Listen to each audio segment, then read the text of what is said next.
Cam Jam Experience Show this week. James A. Paxson talking with Cameron Gwynn. It's a big injury football conversation. Cameron, when you think of a major injury that could ruin a person's career, no matter on age, male or female, this injury that you just go is the death injury. You hear it and you just go, wow, they're done. There's no way they're coming back from that. What is that injury? Usually for me, when I hear ACL tear, you think they're never going to be the same. That's usually one that defines a person's career, if they're done or not, is ACL. Well, I think it's more on head injuries and concussions, and more on that after this.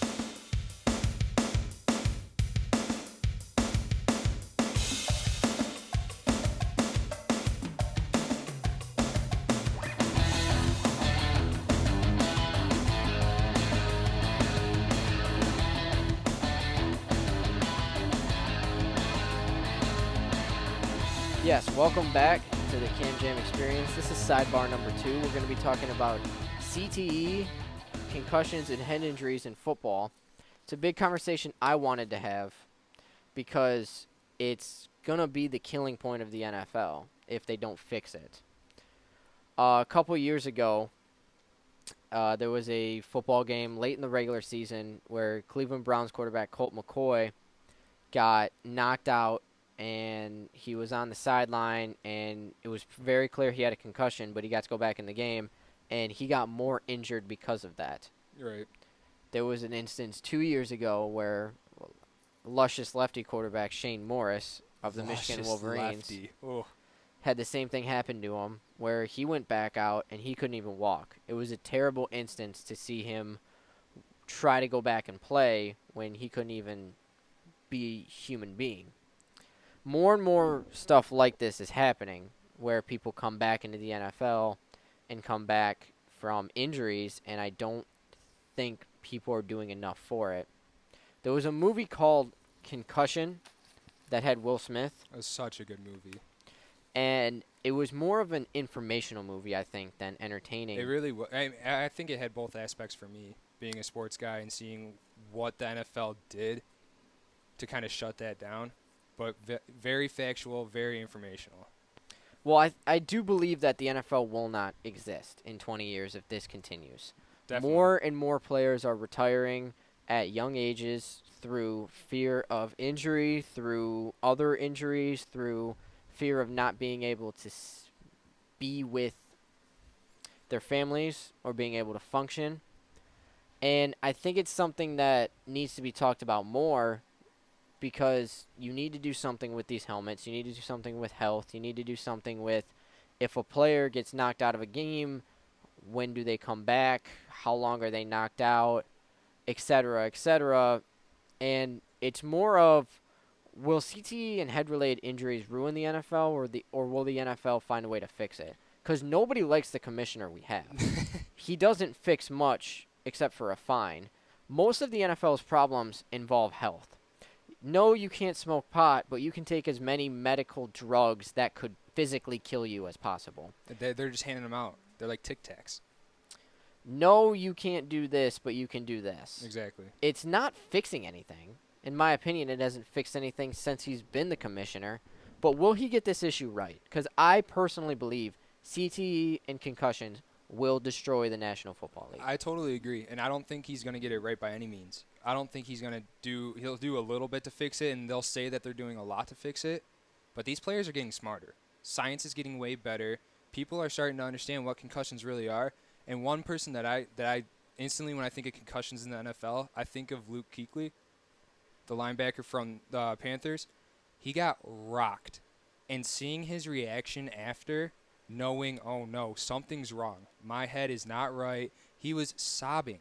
I've never seen a grown man sob like that after getting hit. Well, I think it was uncontrollable. I think things were happening to his body that he could not control because of the head injury. And he had no idea what was going on. He didn't know how to handle it in the moment. There was too much going on in his head after getting knocked around like that, and that's the seriousness that comes with these concussions. You could tell the look on his face was pure fear. He looked like he had died, come back, and just he saw everything.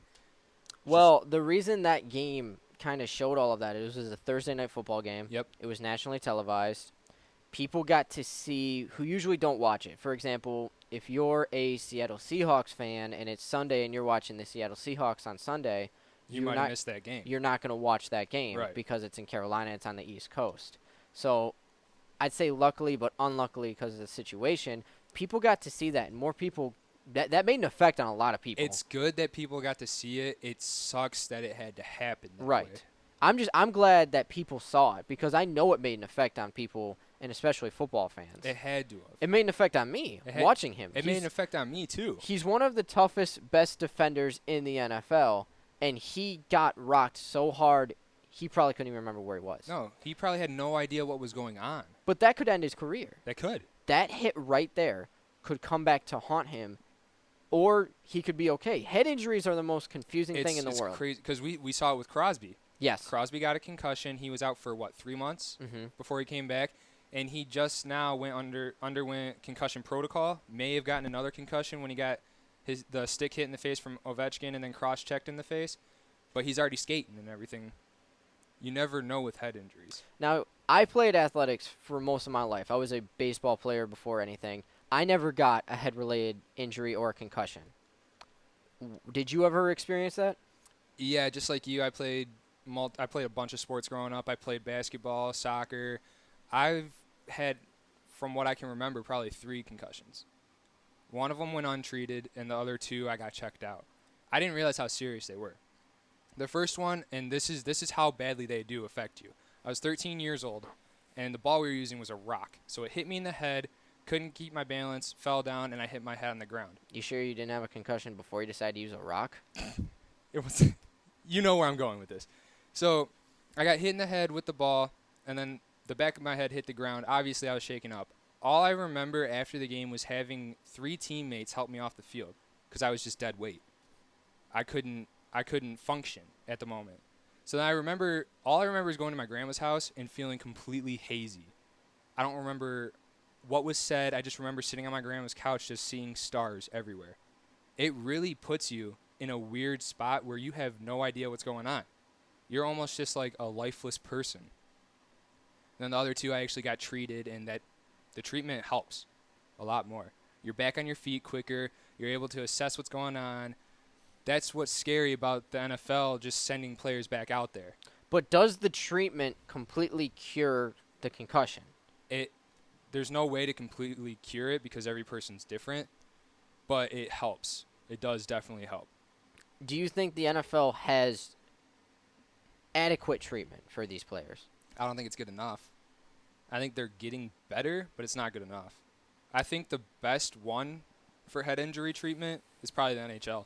Yes, NHL does a very good job. They do, and so the NBA does a pretty good job. They don't really see as many, but one sport where you would see a lot is the NHL, and they handle it perfectly, well, I think. Football would be the sport with the most. Right, is why it's a big deal. But it's so mishandled.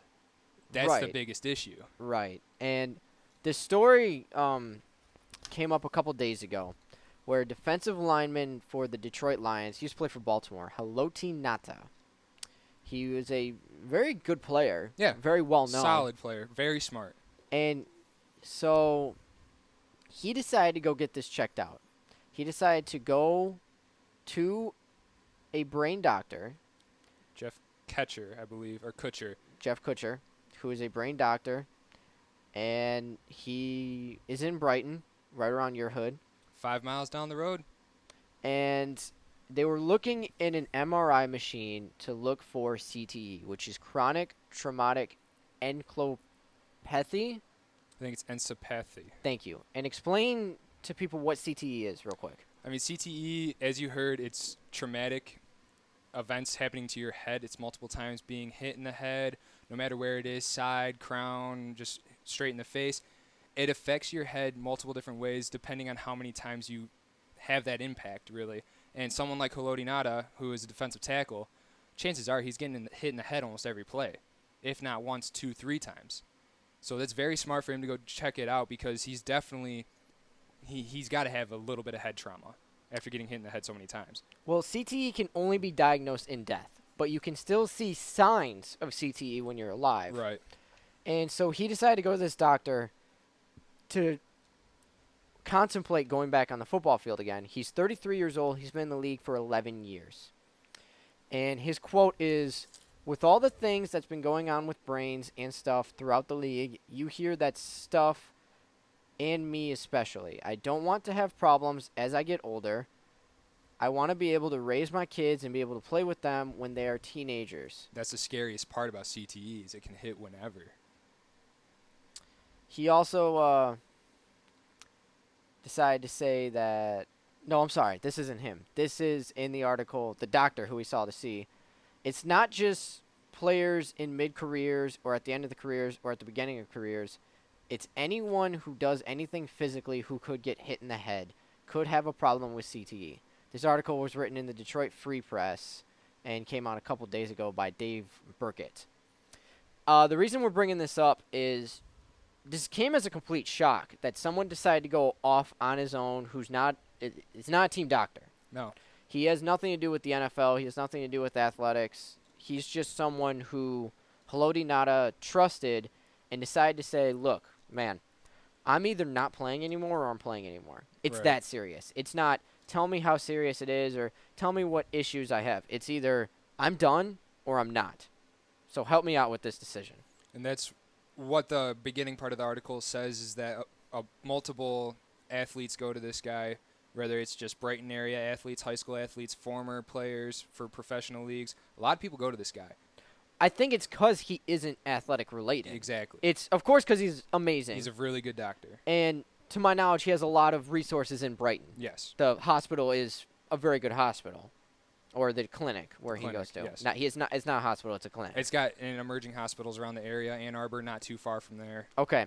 But my point is because he doesn't work with the National Football League, I think people trust him more. Yeah. National Football League doctors are way more serious about getting these guys back on the field to help their sport, to help make them more money, and you're not going to get a job if you tell too many people no. I like this, and I hope it becomes more popular, but the question is, will it become more popular? I think the first athlete that steps up and does this, like Ngata did, it's going to be just a snowball effect where it's just going to grow, and a lot of different athletes are going to go to different doctors that are trusted around areas close to them. So I think this is a good sign for a player to go out and do this on his own. I think with, like I said, players are getting smarter. Science is getting better. They're going to go out and do their own thing if they can. So I believe that this is a snowball effect, and it's going to start happening more and more. I think this is unbelievable. I agree with you that it will happen more.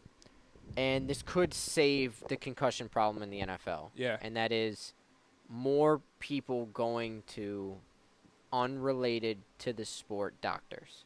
Related to the sport doctors, I don't necessarily trust them. No, I wouldn't either. don't. They're trying to get the Whether- product back out there to get more right. money.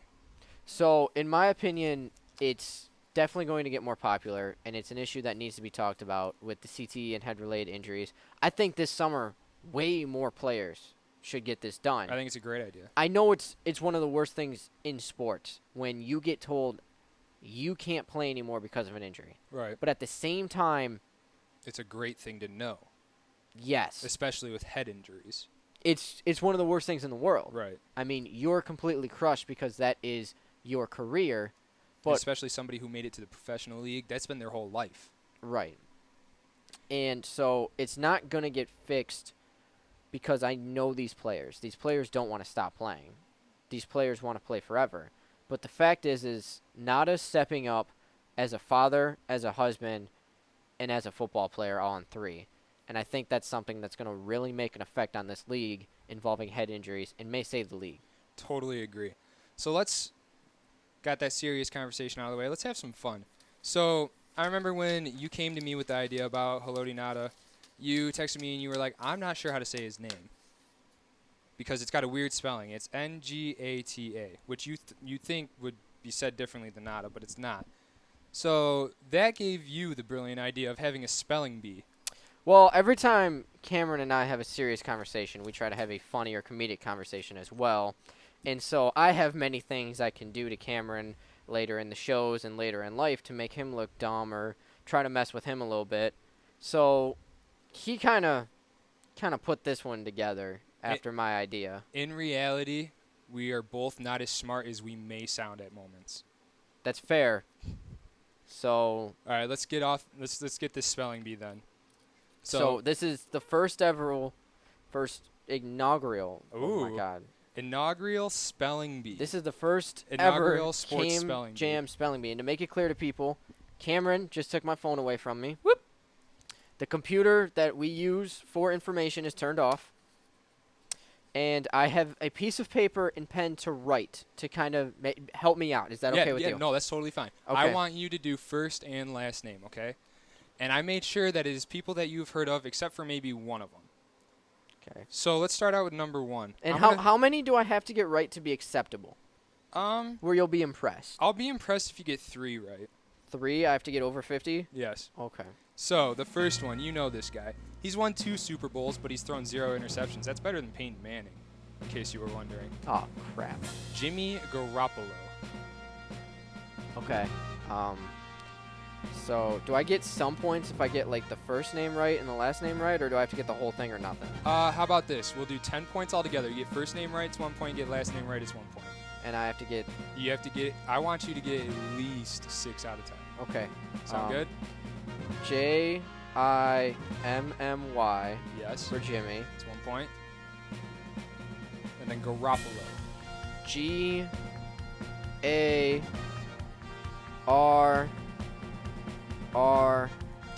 there's 1 R? 1 R. You didn't even... Okay. Garoppolo.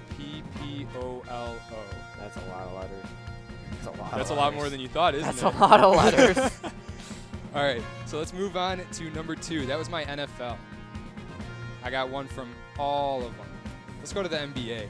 And this one should come as no surprise to you. You'll probably be very upset with me. This is the one that I don't expect you to get at all. This man's awesome. The Greek Freak. Oh, no. Giannis No, I am not doing this. Antetokounmpo. Oh, I can't even say it.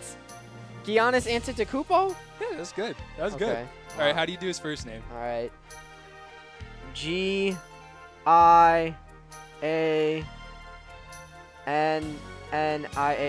Giannis. Get rid of that last A, dude. Giannis. Great. And I really have to try with this? I want you to, and I'm going to let you fully go out on this. Okay. Say it as many times as you want to. Well, okay. Say the name again. Antetokounmpo. Can you say it in a sentence, please? Giannis Antetokounmpo is a boss. Origin? Greece. Oh, yeah. Athens.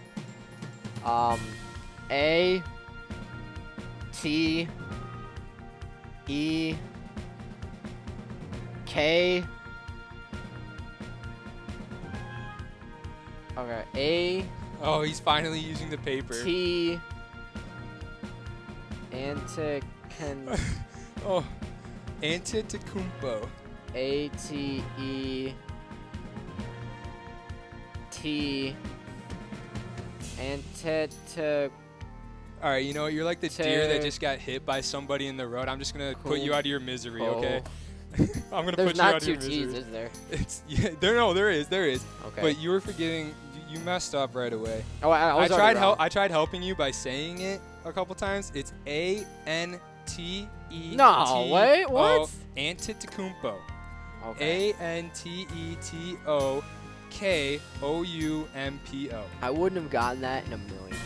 I love it. That's why I put that one in there. That one was fun. All right, so I'm 1 for 4. So let's go to the NHL now. I got a Blues player. Vladimir Tarasenko. Yeah, okay. You got it? VLADIMIR.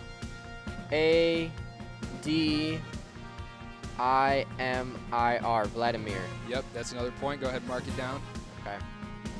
All right. Again. Tarasenko. Can you say it in a sentence? Tarasenko is a great Blues player.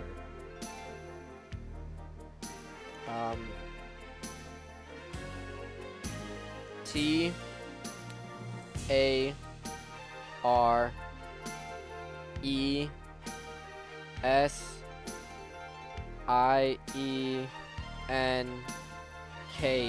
Tarasenko. I'm very sorry, but we're going to give that a buzzer. Tarasenko. Tarasenko. Okay. That was close. Not really. You were close. Okay. So now I went to the Tigers for this one. Oh, no, I know what you did. Oh, what did I do? You got to thought- guess? No? Mikey Matuk. No, that's not what I thought you would do. Okay. M-I-K-E-Y. Mikey. Nope. Wait, that's not how he spells Mikey? Nope. Damn it! Nope. And that's why I did this. How's he spell Mikey? M-I-K-I-E. Well, it's not my fault he's stupid. It's not my his fault. fault that it's spelled that It's way. not my fault his parents are stupid. What? It's unique, okay? You got his last name? Matuk? M-H-A-T-O-K.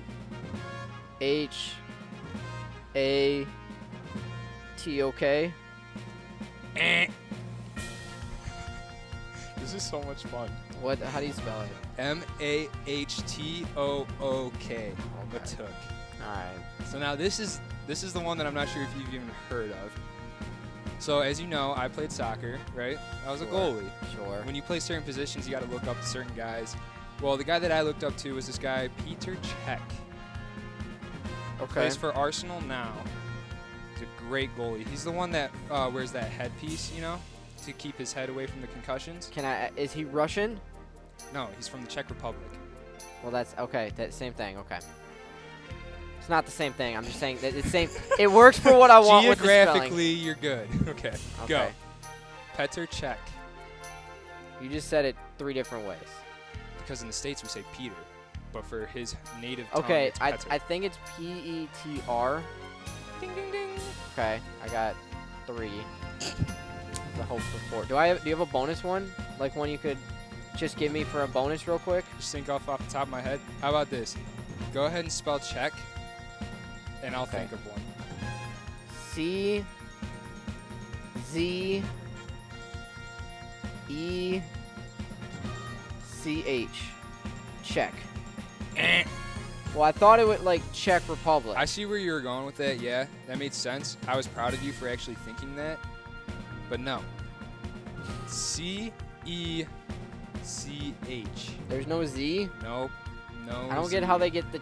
There's little accents and stuff that you add in for certain languages, Okay. you know.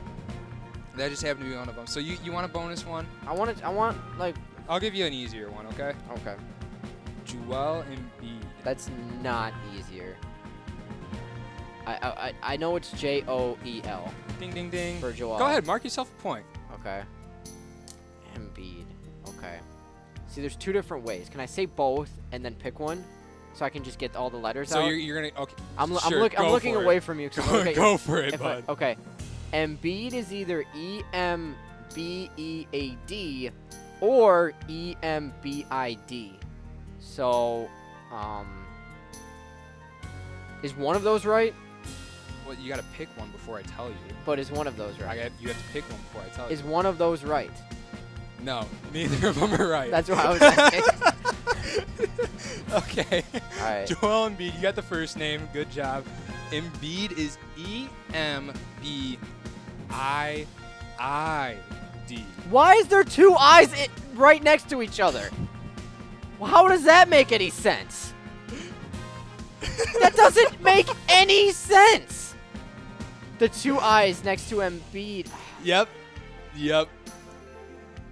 Oh, I love this. This made my day. This was awesome.